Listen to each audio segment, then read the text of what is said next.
Cuando Cristo vino a la tierra, Él vino con el evangelio de la salvación, que vino a romper con todos los esquemas del sistema religioso que en ese tiempo imperaba. Los judíos habían recibido la ley de Dios, pero ellos hicieron de la ley de Dios un montón de ceremonias y inventaron un montón de cosas que las dejaron ahí metidas dentro del judaísmo, que no tenían que ver nada con la palabra de Dios. Entonces, cuando Cristo viene a la tierra y comienza a enseñar el evangelio, pues fue un choque, ¿sí? Tan así fue que lo crucificaron, imagínense nada más. Lo odiaron a Jesús por el mensaje que tenía que ver con el corazón del ser humano, con el corazón del ser humano, y no tanto con un montón de rituales, porque el ser humano por naturaleza es ritualista.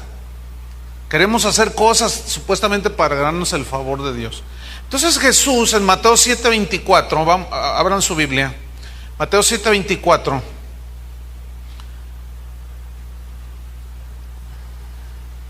Fíjense lo que Jesús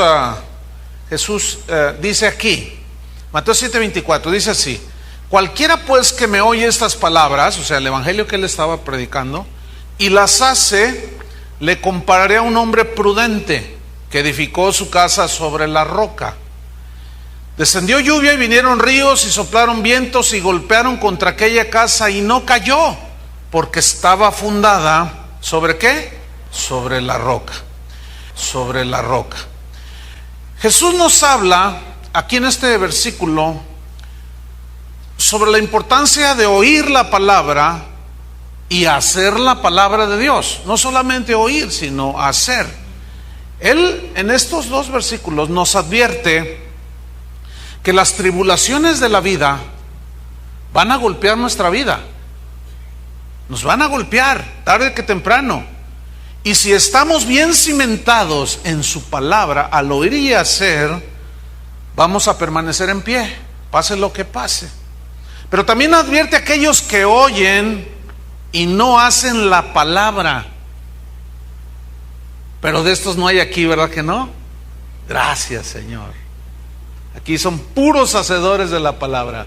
Soy el pastor más feliz del mundo y del universo. Bueno, entonces también Jesús advierte a aquellos que oyen y no hacen la palabra, que también les va a venir tarde o temprano los golpes de la vida, los sinsabores de la vida, y cuando den con fuerza, como no tienen cimiento, su ruina será grande, total.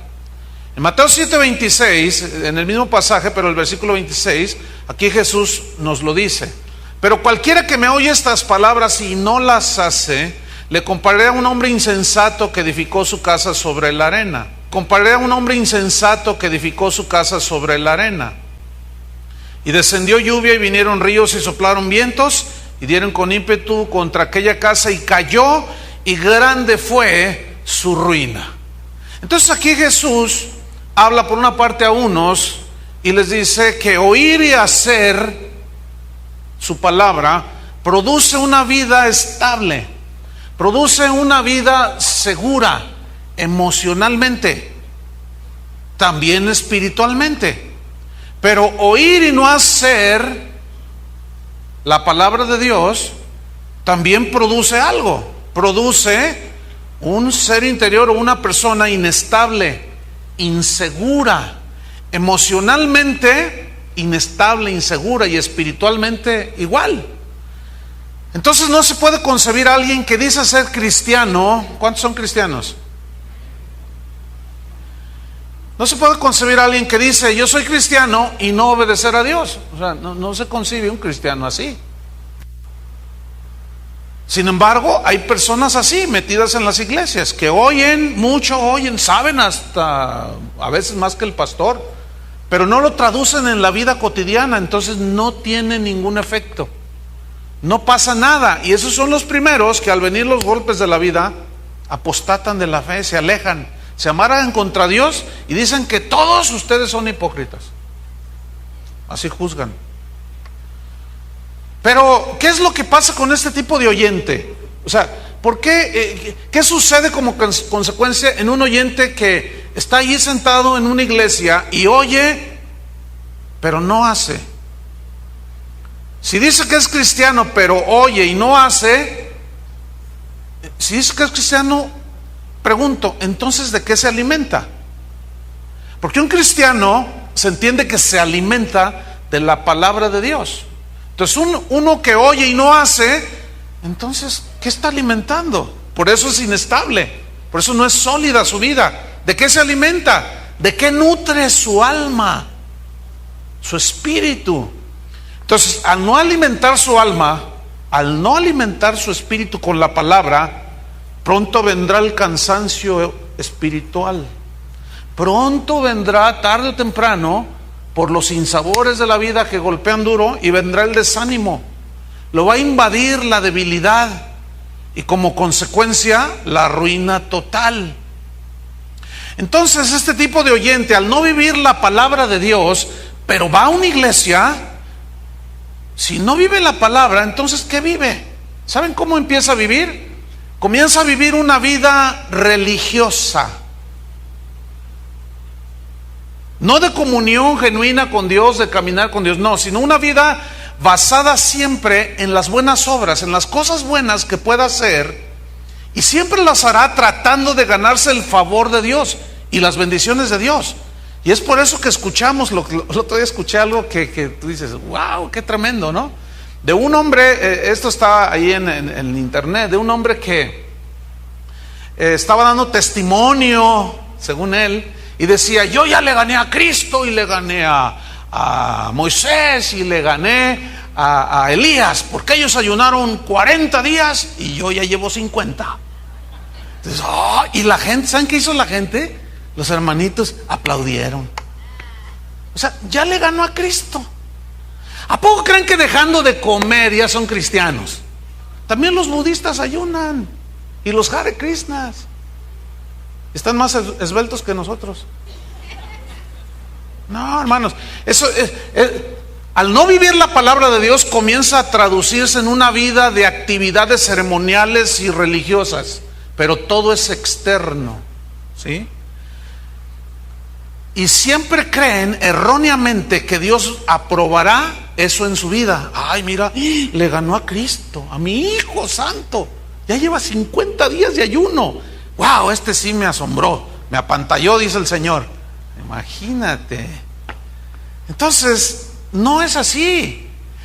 El problema de una vida que consiste en hacer buenas obras para ganarme el favor de Dios, haciendo cosas para acallar mi conciencia, no tiene que ver nada con cómo está mi corazón y con mis actitudes.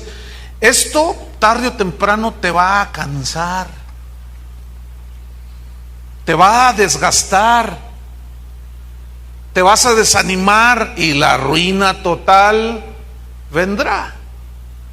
En Hechos capítulo 17, versículo 22, si van conmigo ahí, Hechos 17, 22. Pablo, esa historia habla de que Pablo llega a Atenas, y Atenas, bueno, pues el centro de la filosofía, imagínate. Ya habían pasado varios siglos y Aristóteles ya había dejado su filosofía, Platón, y un montón de gente pensante. Entonces él llega a Atenas, en Grecia, y vean lo que dice Hechos 17:22. Entonces Pablo, puesto en pie en medio del areópago, dijo: varones atenienses, en todo observo que sois, ¿qué? Muy religiosos. Fíjate, ¿por qué les digo así? Porque pasando y mirando vuestros santuarios, tenían dioses para aventar para arriba, para dar y prestar, adoraban todo, se sentían muy religiosos, pero practicaban la homosexualidad, que era el pan de cada día, el lesbianismo, o sea, estaban en la corrupción moral total, pero eran muy religiosos, tenían muchos altares a los dioses. Dice: porque pasando y mirando vuestros santuarios, hallé un altar, también un altar en el cual estaba esta inscripción: este altar es dedicado al Dios no conocido, pues sin conocerle es a quien yo os anuncio. O sea, adoraban sin conocerle, pero hacían un montón de prácticas religiosas, pensando que aún ese Dios no conocido, bueno, pues no lo conocemos, pero también lo adoramos. ¿Y qué hacían? Pura ceremonia, lo define aquí religiosismo, puras cosas externas. Y bueno, la historia dice que Pablo dice, de ese les vengo a hablar, que se aparten de todo esto y que se arrepientan, les dijo. Pero yo quiero enfatizar aquí en esta frase, sois muy religiosos. Porque la palabra religiosos es una palabra griega, deisidaimon, es un poco complicado, deisidaimon, que tiene que ver, fíjate bien, con adoración a demonios. ¿Cómo está eso? ¿Sí? Esa es la definición en el griego. Pero también esta palabra significa lo siguiente: muy supersticiosos. Muy supersticiosos. Fíjate qué interesante. Pablo les dice, observo que sois sumamente supersticiosos. Ahora, ¿cuál es la definición de superstición? Déjeme darle la definición que da la Real Academia Española. En sí da 3 definiciones. Número 1, superstición es, ponga atención, la creencia extraña a la fe y contraria a la razón. Creencia extraña a la fe, en este caso a la fe cristiana, y contraria a la razón. Por ejemplo, antes, no hace mucho, 5, 8, 10 años, las iglesias cristianas en general rechazaban prácticas extrañas a la fe cristiana y a la razón. Como por ejemplo, cuando se oía, sabemos que el agua bendita que nos echaban o que echan ahí, que bendecían un local comercial o que compré auto nuevo, échale agua bendita. Y decimos, ay, agua bendita. O sea, ¿qué tiene que ver el agua bendita, por el amor de Dios? Imagínate que se le caiga todo el garrafón encima, la superbendición. Entonces decíamos, pura superstición. Y es superstición. ¿Qué tiene de poder el agua? El asunto es que la gente le atribuye poderes al agua. Imagínate los que viven en el mar, ¿no? Pues están súper bendecidos. Y bueno, yo estoy diciendo esto y entiendo perfectamente que a algunos de ustedes les choca lo que estoy diciendo. Ay, ¿por qué dice eso? Porque eso es algo supersticioso. Creer que el agüita, ya más porque alguien la bendice, pues ya es bendición. Bueno, el día de hoy, muchas de esas iglesias cristianas han dejado la palabra de Dios y han caído en la superstición de creer que pañuelos ungidos con el sudor del predicador, ya estamos igual o peor, hermanos. En las iglesias cristianas ya tenemos agüita embotellada del río Jordán, salimos más vivos que ellos. Y por supuesto, te las venden, ¿a poco? No es un regalo.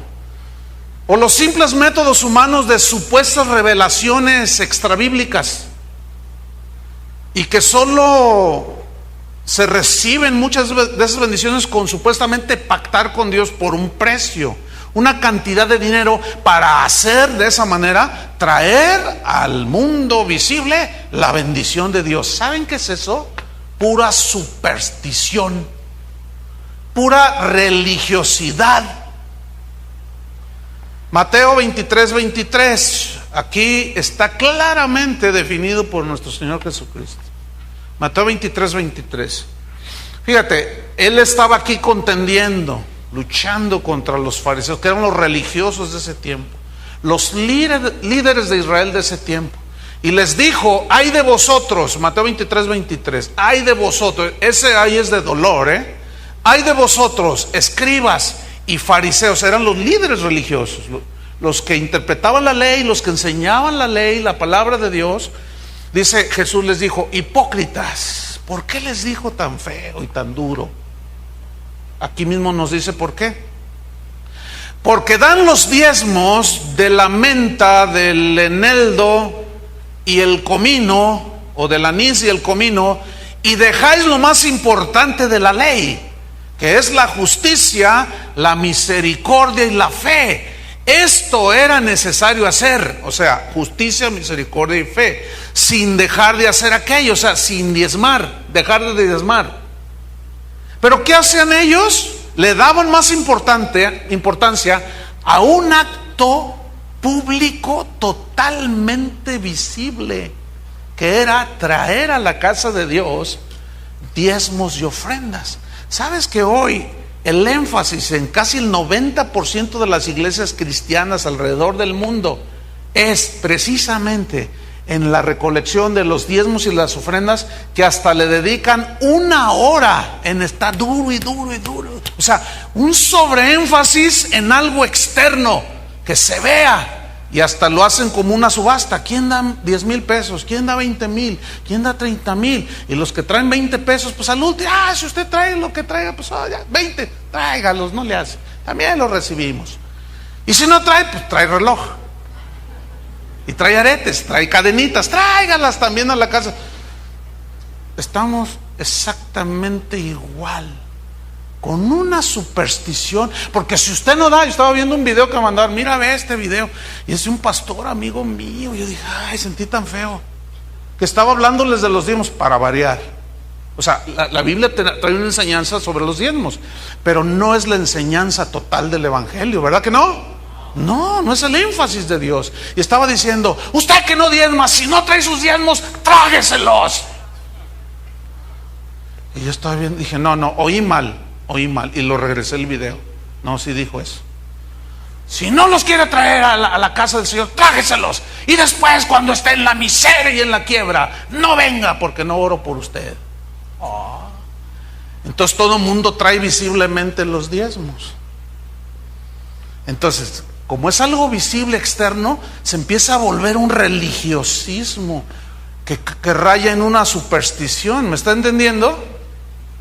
La segunda definición de superstición, según la Real Academia Española, es la siguiente: es una fe desmedida, fíjese, fe desmedida o valoración excesiva respecto de algo. En este caso, pues de las cosas de Dios. Por ejemplo, fíjese, ¿usted cree en milagros? Bueno, mire, el mundo, la gente que no conoce a Cristo, ellos se ponen $1 en la cartera porque creen que teniendo $1 ahí en la cartera les trae buena suerte y van a tener dinero. Eso es pura y llana superstición. Así, pero de la más barata que hay. Entonces usted se va aquí a Obregón y en los negocios, ¿se ha fijado que tienen unas plantitas que son unas plantas de albahaca para que les dé buena suerte, para que tengan muchos clientes? Esa es pura, simple y llana superstición, ¿sí o no? Entonces es una fe desmedida o valoración excesiva respecto a algo. Pero ¿qué en las iglesias de hoy? O sea, ¿qué en las iglesias de hoy? Con el famosísimo, ya se hizo muy famoso, polvo de oro. Fíjense la definición, fe desmedida o valoración excesiva respecto a algo. Entonces, ¿qué con el famoso polvo de oro? Y los diamantes o piedras preciosas que supuestamente descienden del cielo en las reuniones de algunas iglesias cristianas. Pero fíjese, han caído en la superstición de darle a este milagro o fenómeno una valoración excesiva. ¿Cuántos creen en milagros? Yo creo en milagros y he visto un montón en toda mi vida cristiana. Pero cuando hay una valoración excesiva, cuando el énfasis de Cristo nunca fue el aspecto milagroso, el énfasis de Jesús fue en las cosas internas del corazón. en las cosas eternas. Ese fue el énfasis de Jesús. En Lucas 9, versículo 1, si va conmigo allí, Lucas 9, 1, fíjese cómo dice Jesús: habiendo reunido a sus 12 discípulos, les dio poder y autoridad sobre todos los demonios. A ver, háganle todos así, que hay poder, ¿no? Pues hay poder. Yo en lo personal he hecho no sé cuántos exorcismos en mi vida, y algunos bien pesados, pero siempre se han ido. Dice, les doy poder, autoridad sobre todos los demonios, y para sanar enfermedades.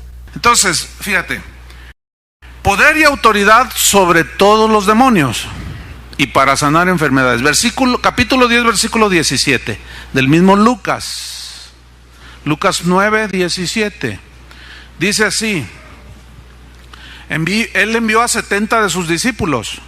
Dice, volvieron los 70 con gozo, diciendo, Señor, aún los demonios se nos sujetan en tu nombre. Wow, eso está bueno, ¿no? Versículo 18, y les dijo, yo veía a Satanás caer del cielo como un rayo.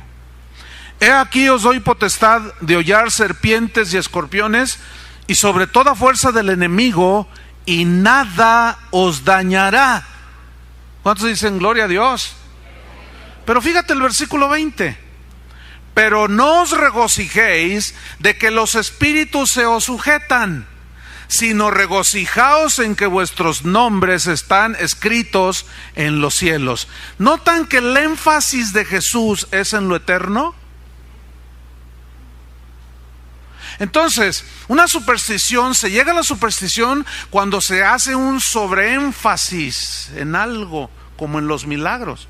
Entonces, hay congregaciones que llegan los congregantes el domingo y luego lo empiezan a voltear arriba, que les caigan las piedras de diamantes y polvo de oro y milagro, y lloran y se caen al piso, quién sabe cuánto rollo, y no predican la palabra de Dios, que es la única que alimenta el espíritu de los hijos de Dios. Entonces al rato ya no solo les caen polvo, y empieza a haber una serie de cosas que ya tú dices, oye, ¿eso dónde está en la Biblia? Pues no viene, pero aquí está el milagro. Ay, pero ¿de dónde? ¿Quién produjo ese milagro también? Porque también Satanás es capaz de reproducir hechos milagrosos. Y la tercera de las definiciones de superstición es atribuirle a prácticas puramente externas poderes salvadores.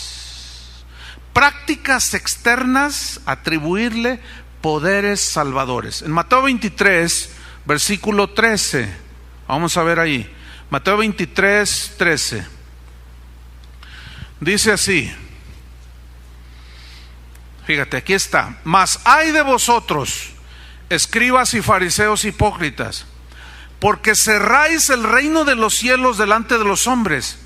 Fíjate lo que les dijo: pues ni entráis vosotros, ni dejáis entrar a los que están entrando. ¿Por qué? Por sus doctrinas, fíjate. Ahora ve el versículo 25 del mismo Mateo 23. Dice: ay de vosotros, escribas y fariseos hipócritas, porque limpiáis lo de fuera del vaso y del plato, pero por dentro estáis llenos de robo y de injusticia. Fariseo ciego, limpia primero lo de dentro del vaso y del plato, para que también lo de fuera sea limpio. O sea, ellos hacían ceremonias lavaban los vasos muy escrupulosamente, y los platos, porque decían, no, tienen que estar totalmente limpios para que cuando comamos, esa limpieza que hay nos purifique el corazón. ¿Qué es eso? Es pura superstición. O sea, es ya atribuirle a las cosas poderes de salvación, de santificación, y no es así. Jesús lo condenó terminantemente. Pero la actitud religiosa empezó desde el Edén, está ahí en la Biblia. Después de pecar Adán y Eva, dice la Biblia que se escondieron de Dios y que tuvieron miedo, y dice que se cubrieron con hojas de higuera. Esto dice en Génesis 3:6, no lo busque, se lo voy a leer. Y vio la mujer que el árbol era bueno para comer y que era agradable a los ojos, y árbol codiciable para alcanzar la sabiduría. Y tomó de su fruto y comió, y dio también a su marido, el cual comió así como ella. Entonces fueron abiertos los ojos de ambos, y conocieron que estaban desnudos.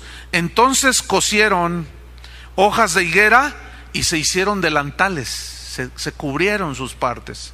Y oyeron la voz de Jehová Dios que se paseaba en el huerto al aire del día, y el hombre y su mujer se escondieron de la presencia de Jehová Dios entre los árboles del huerto. Se escondieron de la santa presencia de Dios. Se sintieron sucios, y lo único que atinaron a hacer fue coser hojas de higueras, hacer un delantal, un taparrabo, bueno, vamos, y se lo pusieron, se taparon. Y esto simboliza los esfuerzos humanos para no ser rechazados por Dios, pero siguen siendo los esfuerzos humanos. Pero dice que fue el miedo el que los hizo esconderse. Entonces, el miedo a Dios en los seres humanos se esconde de tres maneras. Ponga atención, de tres maneras se esconde el miedo. La una es por medio del ateísmo. Es una manera de esconderse de Dios. Y el ateísmo, bueno, es la creencia de que Dios no existe. Y por lo tanto no le dan cuenta a nadie. Pero ¿sabían que en realidad el ateísmo es una religión más? ¿Sabían que el ateísmo es una religión? Sí, porque creen que Dios no existe. O sea, tienen fe que Dios no existe. Entonces es otra religión más. Tienen fe de que no le van a dar cuenta a nadie. No, yo no creo que yo le voy a dar cuenta a nadie. Esa es tu fe. Entonces, como esa es tu creencia, esa es tu religión. Pero el hecho de que alguien diga, yo no creo que existe Dios, yo no creo que le voy a dar cuenta a nadie, no significa que Dios no exista y que no se le vaya a dar cuenta algún día. Pero el temor de enfrentar a Él hace inventar un montón de religiones. Por eso hay tanta religión. Hay miles de religiones que son los esfuerzos humanos para alcanzar el favor de Dios. Por eso decimos que el cristianismo no es propiamente una religión en ese sentido. Porque las religiones todas son por obras, todas te ofrecen la salvación por medio de las obras.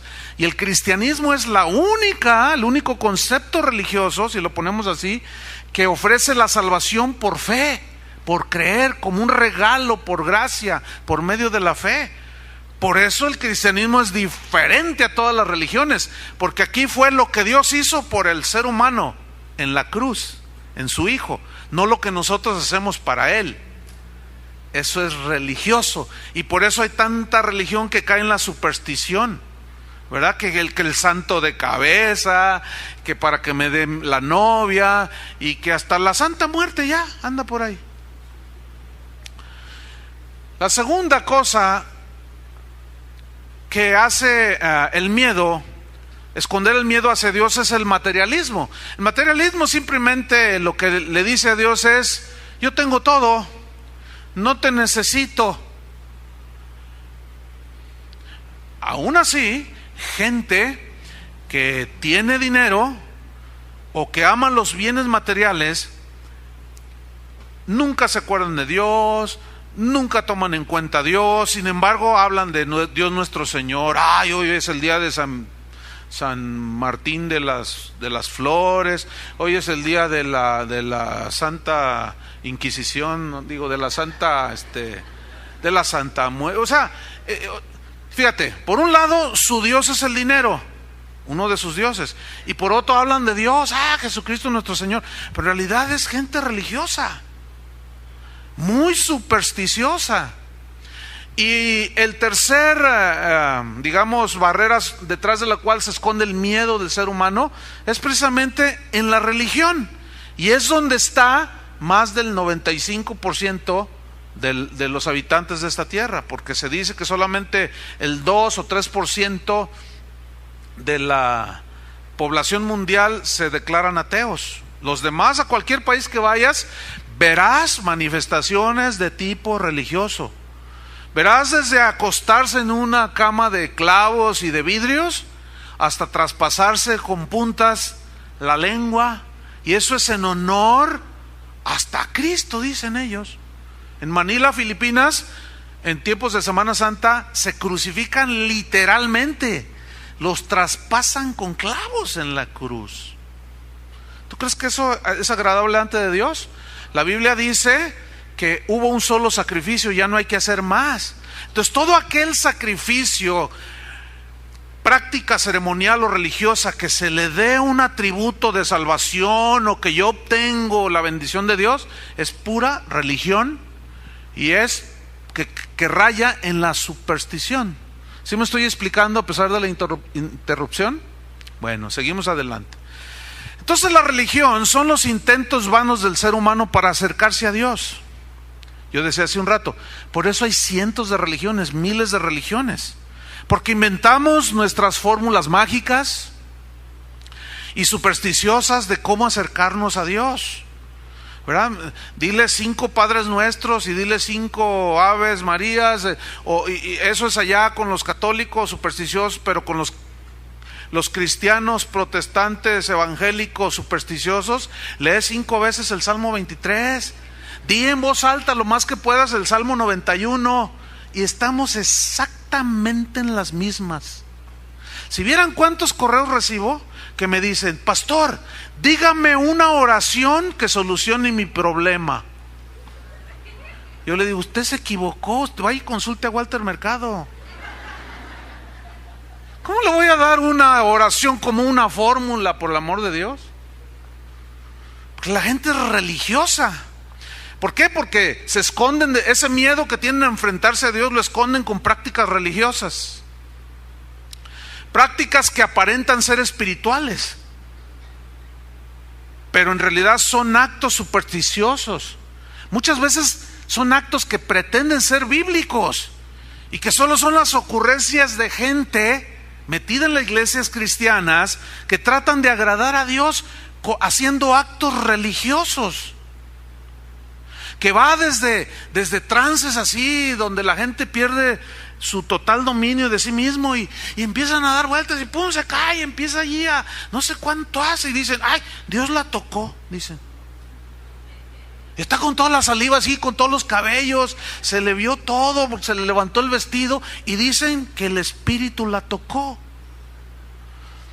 Por el amor de Dios, ¿cómo va a ser eso el Espíritu Santo? Si es todo amor, prudencia, decoro, orden. Sin embargo, de eso están llenas las iglesias de nuestro tiempo, fíjese. Jesús nunca observó los rituales religiosos que se practicaban cuando Él pisó la tierra. Al contrario, los rechazó y de una manera muy fuerte. ¿Por qué? Porque esos actos religiosos escondían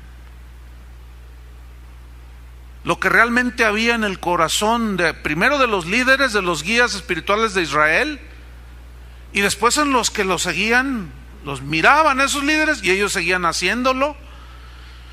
Y estos religiosos se volvieron los acérrimos rivales de Jesús. Una vez dice la Biblia que los discípulos iban en el campo y agarraron espigas y empezaron a comer. Y los religiosos salieron, ¡es sábado! ¡Es sábado y no podemos hacer nada! Y Jesús les dice, hipócritas, hipócritas. ¿A poco si se les cae una vaca, un burro, a un hoyo, no lo sacan? Eso les dijo también cuando Él había sanado a uno que tenía una mano seca. Pero cuando el pasaje de que ellos estaban comiendo las espigas, dice, ¿nunca leyeron en las escrituras que David entró y comió del pan que solamente el sacerdote podía comer?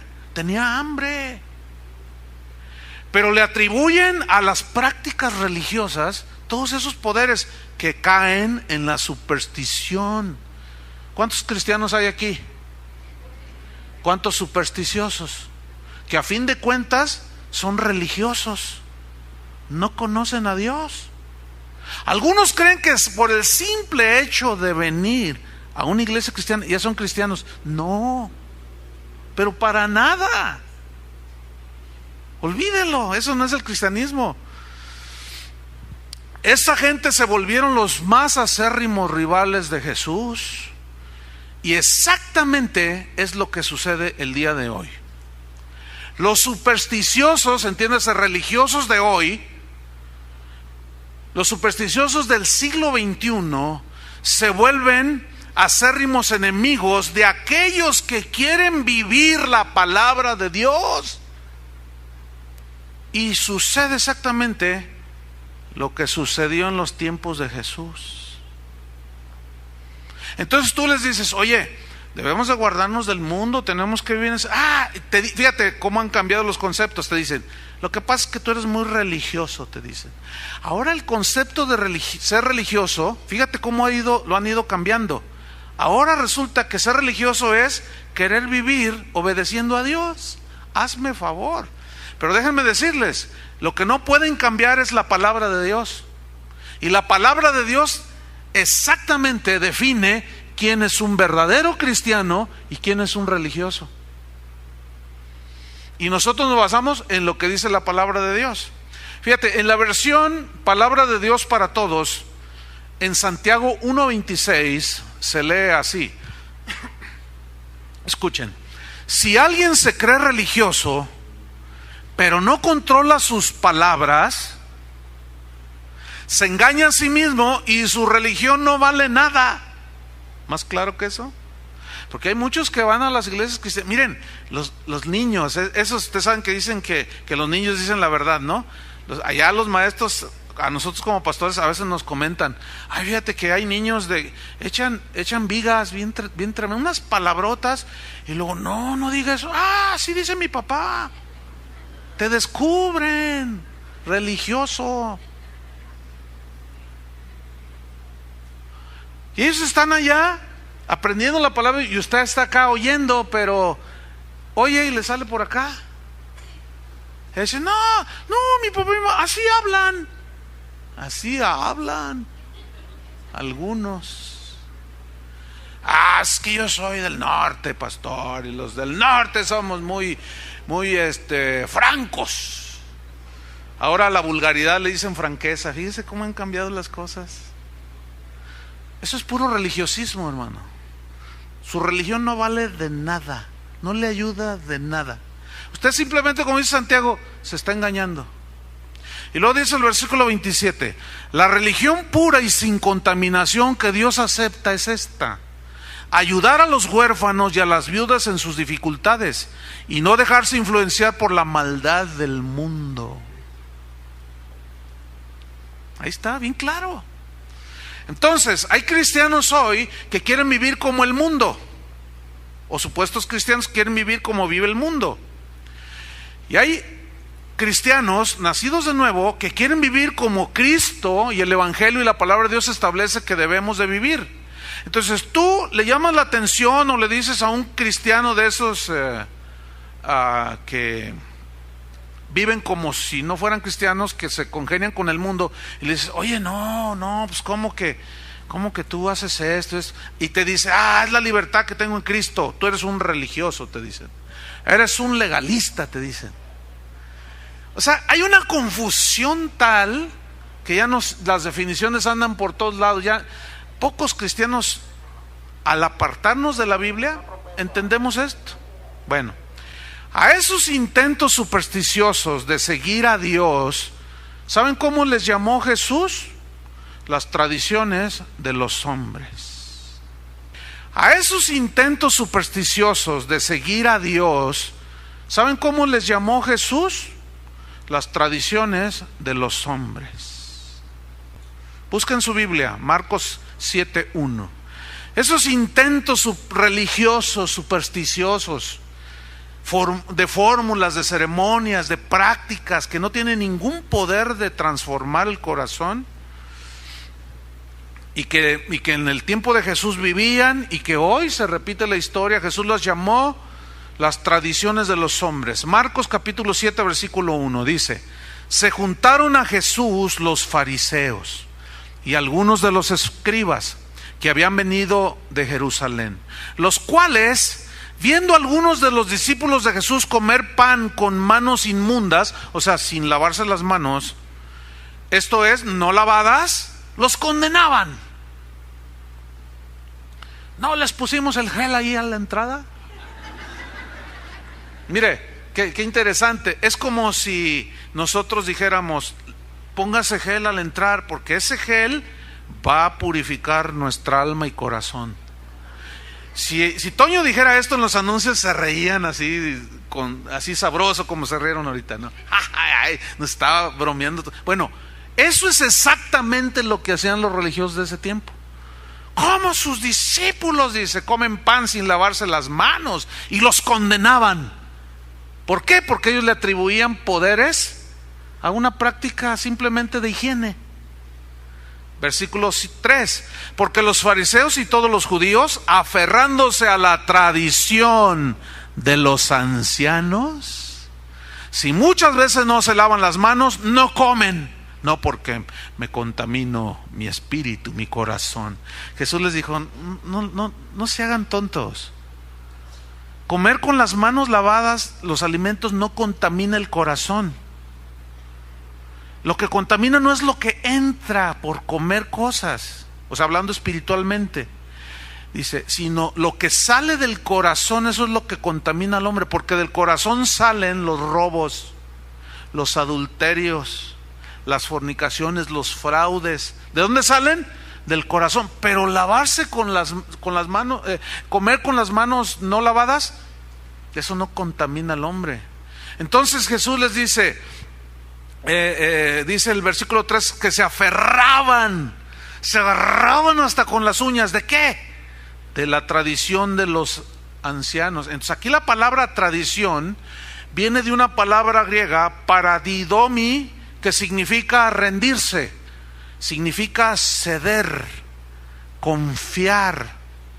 También significa transmitir, enseñar, significa también entregarse y también significa exponer. Ahora, ¿rendirse a qué? A las supersticiones de los líderes religiosos, que les decía, si ustedes guardan el día de San Juan, les va a llover en su milpa.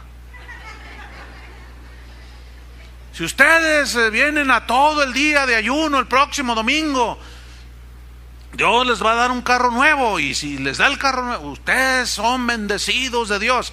Entonces la gente ahí está, ayunando, dejando de hacer cosas, comiendo unas, dejando de comer otras, puras supersticiones. Entonces, ¿qué hacen? Se rinden ante esas doctrinas y enseñanzas de los hombres, ceden, confían, y luego las transmiten a sus hijos. Es un desastre, hermanos. Las enseñan y las exponen. Ahora, fíjate en Marcos capítulo 7, sigo en el versículo 4. Y volviendo de la plaza, si no se lavan, o sea, los fariseos, los religiosos, no comen. Y otras muchas cosas hay que tomaron para guardar, como los lavamientos de los vasos de beber y de los jarros, y de los utensilios de metal y de los lechos. Le preguntaron pues los fariseos y los escribas, ¿por qué tus discípulos no andan conforme a la tradición de los ancianos, sino que comen pan con manos inmundas? Respondiendo él les dijo, hipócritas. No los trató muy amablemente, ¿verdad que no? ¿Yo cuándo les he dicho así? Porque algunos se ofenden, es que el pastor habla muy duro. No, hombre, si hubieran estado en los tiempos de Jesús o de Juan el Bautista, él les decía, ¿tú qué traes víbora? Así les dijo, ¿sí o no, pastor? A ver, ustedes, toda esta fila son puras víboras, les dijo. Así les dijo. Entonces los de acá son alacranes, los de aquí son víboras, los de acá tepocatas. Y las víboras prietas están allá arriba. Fíjate cómo les dijo fuerte, hipócritas. Fíjate lo que dice, versículo 6. Bien profetizó de vosotros Isaías, profetizó, habló, como está escrito, este pueblo, ¿qué? De labios me honra, mas su corazón está lejos de mí, pues en vano me honran. Vean esa frase, en vano me honran, enseñando como doctrinas de Dios mandamientos de hombres.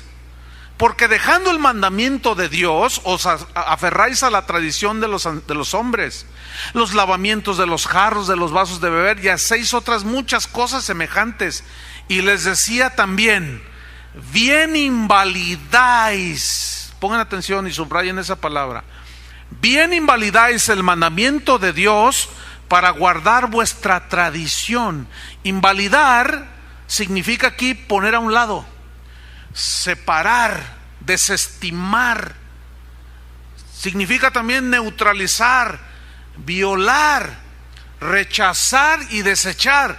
Ahora, ¿qué desestimaban? ¿Qué neutralizaban? Violaban, rechazaban y desechaban. ¿Qué?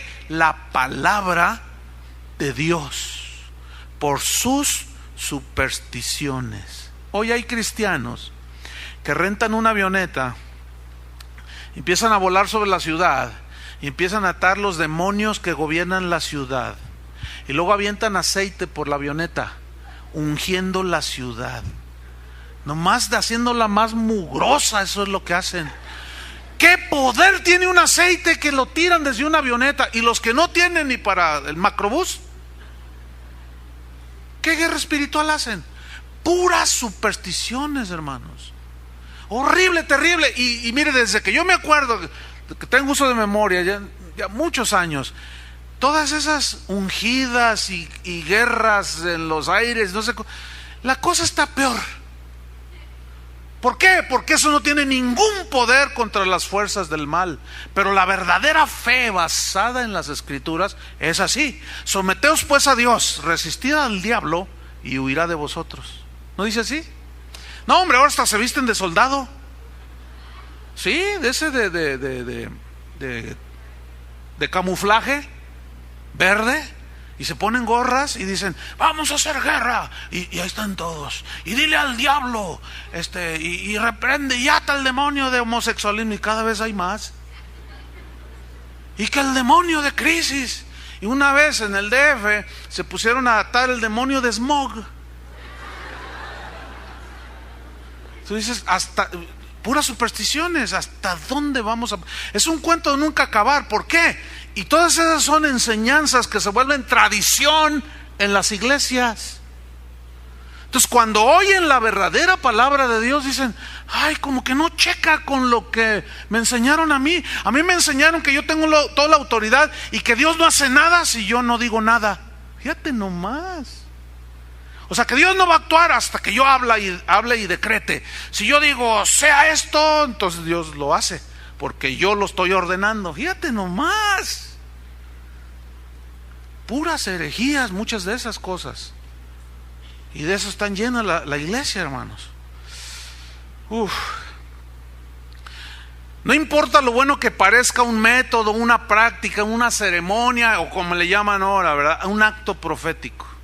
No importa qué tan bueno se vea, escúchame bien, jamás nos acercará eso a Dios, jamás. Y no solo no nos acercará, nos alejará más de Dios, nos alejará más del verdadero significado del cristianismo y de la verdadera vida espiritual, y nos haremos como los atenienses, muy religiosos. Esta serie se va a poner buena, y los que no vienen al juego se la van a perder y van a seguir igual de religiosos, ¿verdad? Algunos. Entonces fue contra los religiosos de su tiempo que Jesús pronunció los juicios más severos, los más duros, hermano. Porque estos líderes supuestamente eran los encargados de guiar al pueblo en los caminos de Dios. Vea lo que dijo Jesús en Mateo 9:36 a este respecto. Mateo 9:36. Ahí estaban las multitudes.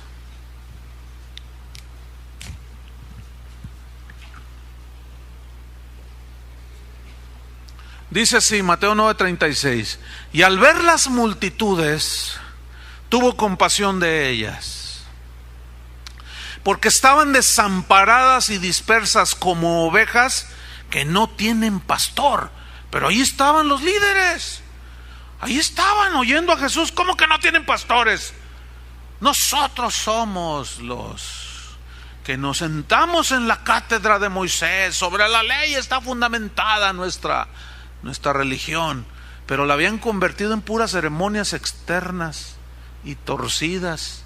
Entonces la gente tenía hambre de Dios como hoy, pero lo único que reciben desgraciadamente en muchos lugares es pura tradición de los hombres. O sea, pura enseñanza y supersticiones de los hombres, que no es la palabra de Dios. Por eso esos cristianos están débiles, desfallecidos, desanimados, porque no tienen sustento. Vienen los golpes de la vida y se caen bien rápido, porque no tienen palabra. ¿Me entiende? Ahí está la importancia de estudiar la palabra de Dios. Entonces dice: y al ver las multitudes tuvo compasión de ellas, porque estaban desamparadas y dispersas como ovejas que no tienen pastor. Entonces dijo a sus discípulos: a la verdad la mies es mucha, mas los obreros pocos.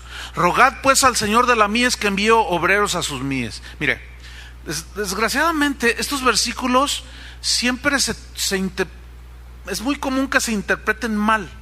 Siempre que se quiere ir a evangelizar o se quiere ir a hablarle a la gente del evangelio, dicen: es que la mies es mucha, mas los obreros son pocos. Vamos a orar que el Señor envíe obreros a su mies. Pero el verdadero sentido de esto es una queja de Jesús. Es como un reproche. ¿Dónde están los líderes? ¿Dónde están los pastores de Israel? Mira nada más cómo tienen a la gente, con todas sus ceremonias, con todas sus tradiciones, con toda su religión. Están como ovejas sin pastor. A esos fue a los que les dijo: venid a mí, los que estéis trabajados y cargados, que yo os haré descansar. Pero ese será el tema de hoy en 8, de Mateo, donde vienen esas frases de Jesús.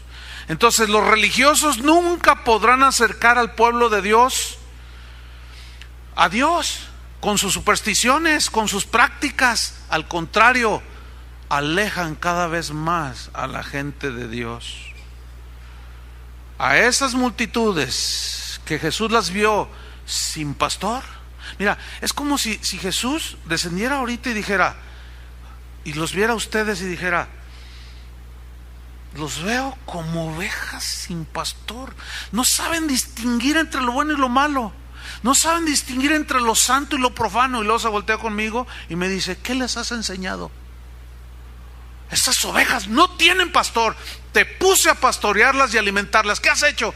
Señor, pues es que yo les traía los mejores comediantes. Les traía los conciertos de moda acá, que se divirtieran los hermanos.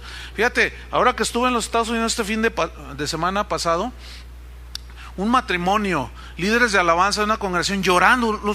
Si usted los hubiera visto, cómo lloraban. Dice: pastor, ¿qué hacemos?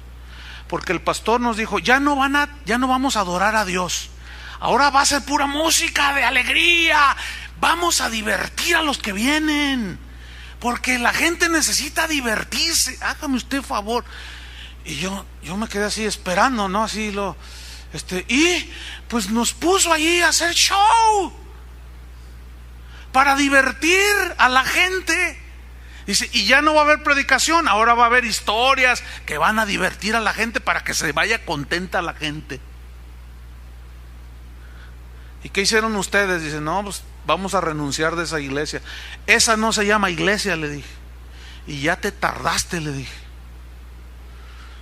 Ustedes necesitan, fíjate nada más, el pastor que Dios lo puso para alimentar a las ovejas se dedica a divertirlos y a que se pasen un lindo tiempo en la casa del Señor, sin hablarles las palabras. Nada más dice: mire, pastor, predicó hasta la predicación y la rebajó a media hora. Puros chistes, dice. Es espantoso, hermanos, lo que estamos viviendo.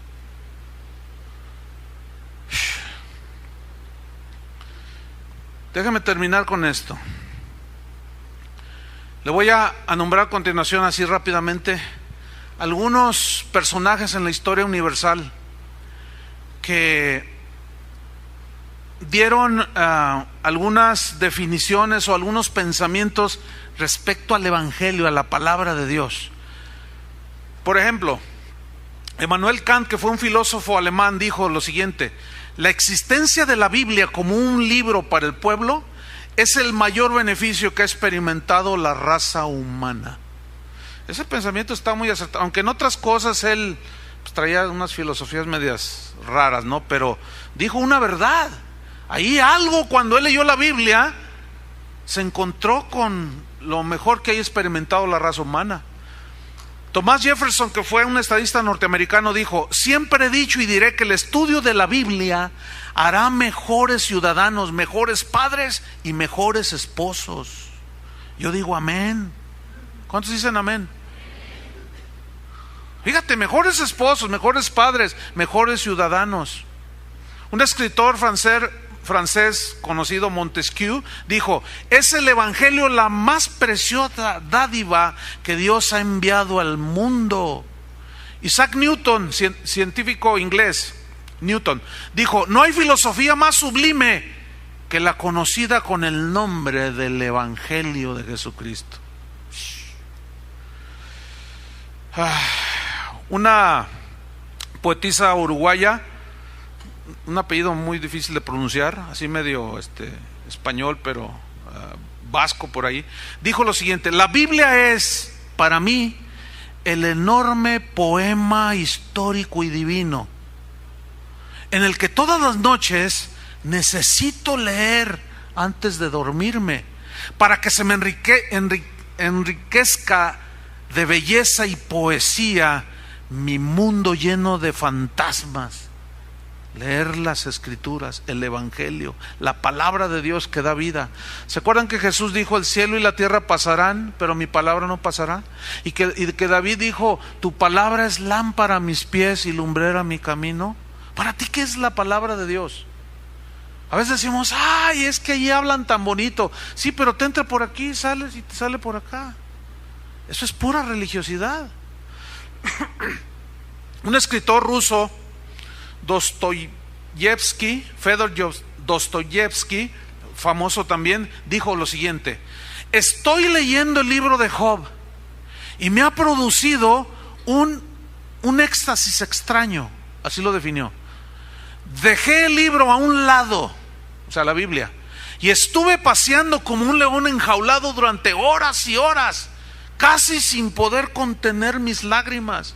Este libro de Job fue uno de los primeros que se apoderaron de mi corazón y cuyo recuerdo no me ha abandonado durante el resto de mi vida. Murió anciano Job conoció a Dios. Yo conocí a Dios.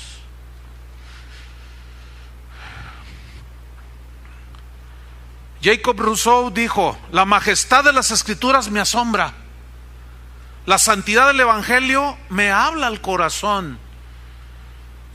Vean los libros de los filósofos con toda su pompa, qué pequeños en comparación a la Biblia. ¿Podrá creerse que este libro, a un tiempo tan sublime y tan sabio, pueda ser obra de los hombres? Diciendo: tiene que ser obra de Dios. Un escritor español, Juan Donoso Cortés, dijo: libro prodigioso ese, o sea, la Biblia. Señores, libro prodigioso es ese, en que el género humano comenzó a leer y a leer. 33 siglos hace de esto, y con leer en él todos los días, todas las noches y todas las horas, aún no he acabado de leerlo. Erasmo dijo: deseo que aún la mujer más débil lea los evangelios, que lean las epístolas de San Pablo. Anhelo que el labrador cante porciones de las Escrituras mientras clava su arado en la tierra, que el labrador las entone al compás de la música, y que el viajero aligere con estas historias bíblicas la pesadez de su viaje. Finalmente, una mujer Gabriela Mistral, que fue una poetisa chilena, dijo así: la Biblia, libro mío, libro de cualquier tiempo, libro de cualquier hora, bueno y amigo para mi corazón, fuerte, poderoso compañero. Cuando acudí a ti en vano, libro de los hombres, único libro de Dios a los hombres. Por el ejemplo de David, amé el canto. En Eclesiastés hallé mi viejo gemido de la vanidad de la vida, y tan mío ha llegado a ser su acento que ya ni sé cuando digo mi queja y cuando repito solamente de nuestros dolores. Nunca me fatigaste, libro de Dios, como los poemas de los hombres. Siempre eres fresco, libro de Dios, recién cocinado como la hierba de julio, y tu sinceridad es la única en que no hallo peligro, ni mancha simulada de mentiras. Tu desnudez, libro de Dios, asusta a los hipócritas, y tu pureza es odiosa a los libertinos. Yo te amo, libro de Dios, desde el nardo de la parábola hasta el adjetivo crudo de los números. Gabriela Mistral. Y finalmente, fíjate, Abraham Lincoln dijo: creo que la Biblia es el mejor regalo de Dios que jamás haya dado a los hombres. Todo el bien que emana del Salvador del mundo se nos comunica a través del Evangelio. George Washington, presidente de los Estados Unidos, dijo: es imposible gobernar rectamente al mundo sin Dios y sin la Biblia. Y finalmente Napoleón dijo: la Biblia no es un mero libro, sino una creación viviente con un poder que vence a todo cuanto se le opone, capaz de transformar cualquier vida. Eso es lo que pensaron estos hombres, porque la gente de afuera dice que el cristianismo es de ignorantes. No, estos no son ningunos ignorantes.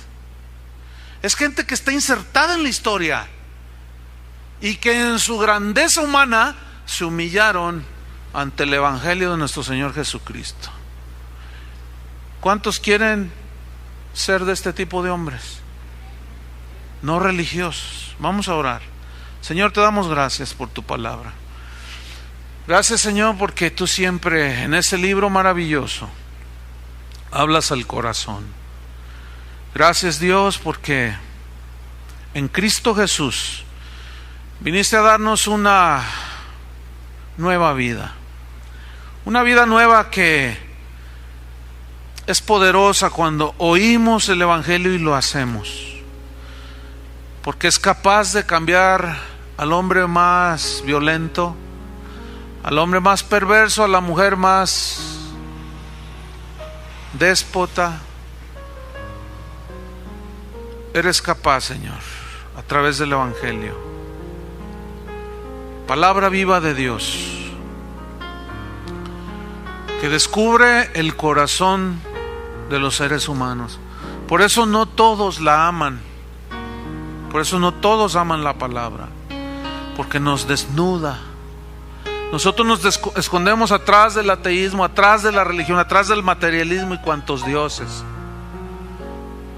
Pero cuando el ser humano es sincero como Dios lo es, y desnudo va ante Dios en arrepentimiento y fe, y recibe por gracia la salvación, es cuando se opera el milagro.